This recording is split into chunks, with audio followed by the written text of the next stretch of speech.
The recruiter smiled at me through the webcam and said, "We're so excited about you. You're our top candidate." 2 hours later, she accidentally shared her screen during what she thought was a muted moment. And there it was, my name, in a spreadsheet column labeled Decoys. I had just spent 4 months of my life being used as a pawn in someone else's hiring game. Let me take you back to where this nightmare began. It was early March when I saw the job posting, Senior Operations Analyst at a mid-sized logistics company. Let's call them Vertex Solutions. The salary range was competitive, the benefits looked solid, and the job description read like it was written specifically for my skill set.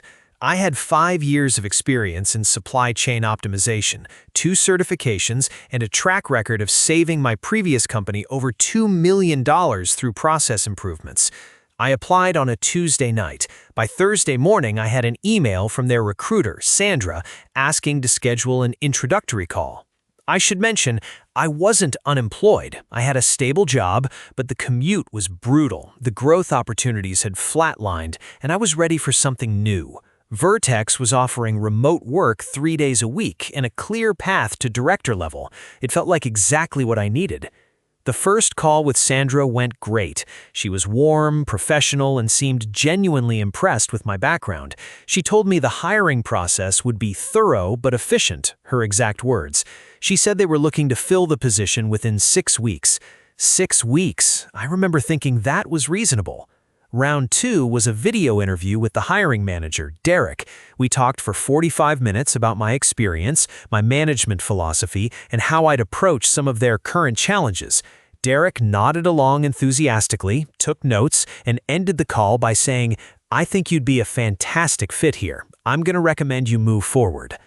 I floated through the rest of that day. Round 3 came a week later, a panel interview with 3 team members who would be my direct reports if I got the job. They asked situational questions, we discussed workflow tools, and I even got them laughing with a story about a warehouse inventory disaster I untangled at my previous company. The energy was great.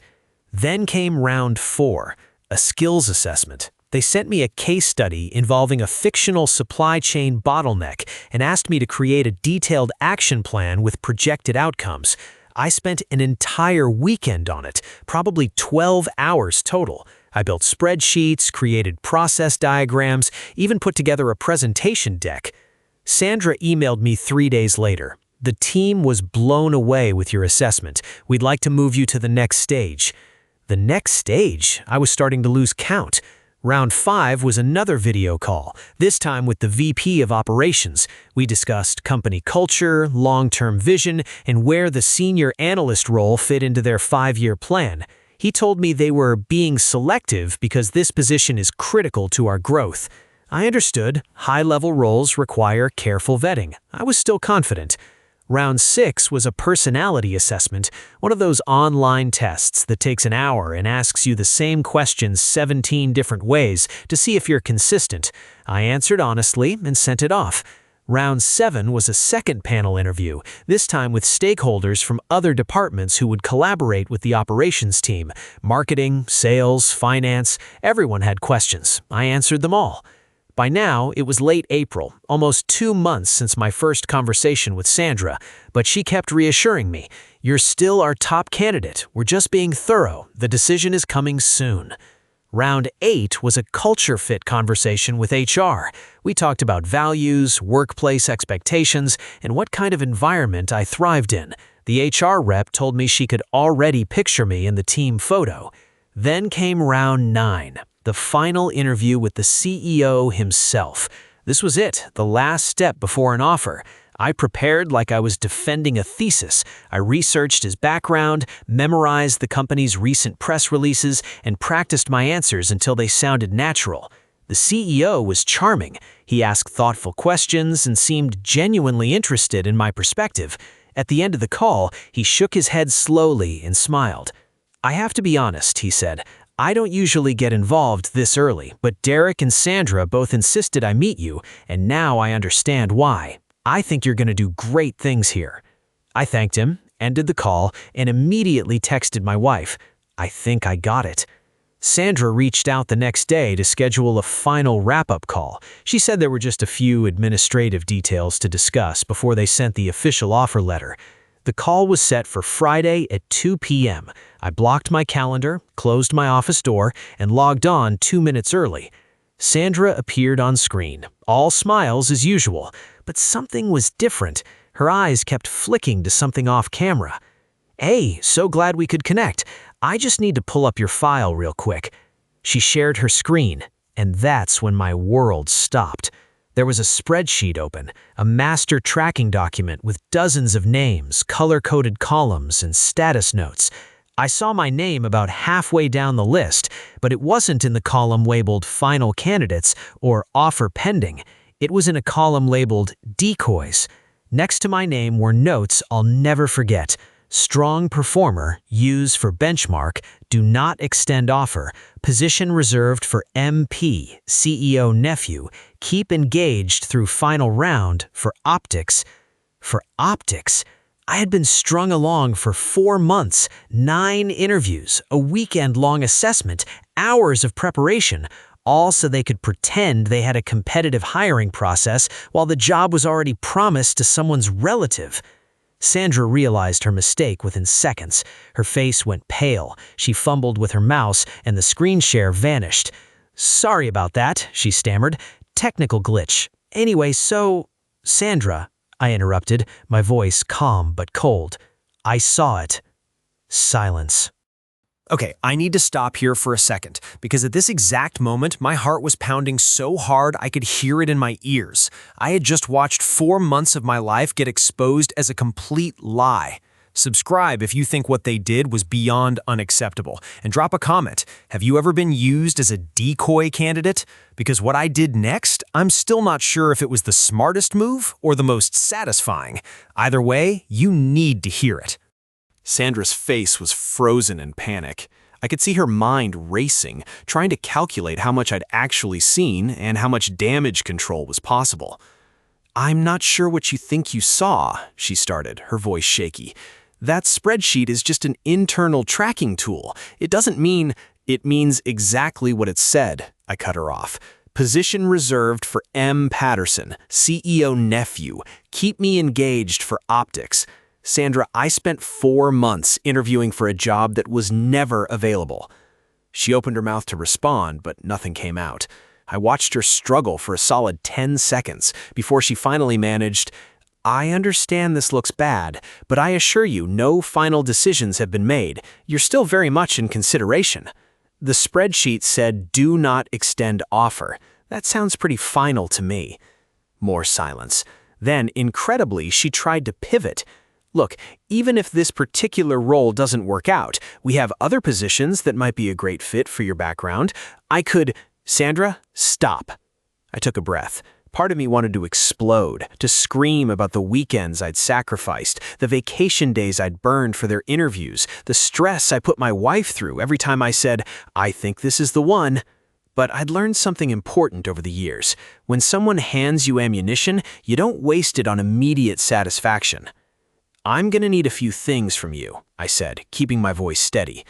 "First, I want written documentation of every step of this process, every email, every calendar invite, every assessment I submitted.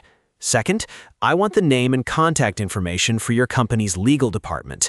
And third, I want you to know that I took a screenshot the moment your screen share went live." That last part was a bluff. I hadn't been fast enough, but she didn't know that. Sandra's face went from pale to gray. I'm gonna need to loop in my manager. Can we reschedule this conversation?" "No, we cannot." I ended the call. For the next hour, I sat at my desk, staring at the wall, replaying everything in my head. Then I got to work. I pulled together every piece of correspondence I had with Vertex Solutions, every email from Sandra, every calendar invitation, every confirmation of completed assessment. I documented the timeline meticulously. Application date, each interview round, the dates I was told I was a top candidate, and the date of the screen share incident. Then I did some research. Turns out, what Vertex did might not have been illegal in the strictest sense. Employment law is complicated, and decoy candidates exist in a gray area. But it was absolutely a violation of several professional ethics standards, and if their company had any contracts with government agencies, there could be compliance issues with fair hiring practices.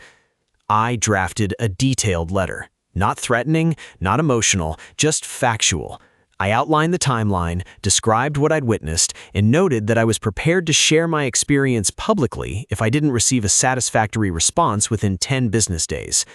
I sent it to Sandra, her manager, the VP of Operations, the HR director, and the CEO's executive assistant. 3 days later, I got a call from a number I didn't recognize. It was Vertex's head of legal. She was apologetic in that careful corporate way that lawyers are trained to be.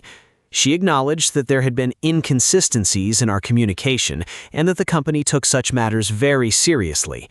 She never admitted to the decoy system directly, but she also didn't deny it. Then came the interesting part. She offered me a settlement. Not a job, they weren't going to give me the position, but they offered to compensate me for my time. A lump sum equivalent to 3 months' salary for the role I'd applied for, in exchange for a non-disclosure agreement that would prevent me from publicly discussing my experience. I thought about it for exactly 1 day. Then, I declined. Instead, I posted a detailed account of my experience on LinkedIn and 3 major job hunting forums. I didn't name Sandra specifically, I wasn't trying to destroy her career, but I named the company, I shared the timeline, and I included the phrase I'd seen on that spreadsheet, "Keep engaged through final round for optics." The post went viral. Within a week, it had over 200,000 views. My inbox filled with messages from recruiters, HR professionals, and other job seekers sharing their own horror stories about fake hiring processes and predetermined candidates. 2 weeks after my post, a local business journalist reached out.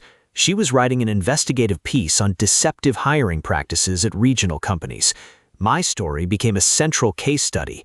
When the article published, it included a response from Vertex. "We are conducting an internal review of our hiring processes to ensure alignment with our company values." Translation: they got caught and were scrambling. I also learned through a connection who still worked in the industry that M. Patterson, the CEO's nephew, had indeed been hired for the position, but after the publicity, he quietly resigned within 2 months. Apparently, starting a job that everyone knows you got through nepotism isn't great for team morale. As for me, the exposure from my post led to unexpected opportunities. A competitor of Vertex reached out, impressed by both my qualifications and my willingness to call out corporate dishonesty. I interviewed with them, 2 rounds, both efficient and professional, and received an offer within 3 weeks. I've been with them for 8 months now. The role is better than what Vertex was offering. The team respects me, and I didn't have to pretend I'd gone through a fair process to get here. Sometimes the worst experiences lead to the best outcomes, but that doesn't make what Vertex did okay.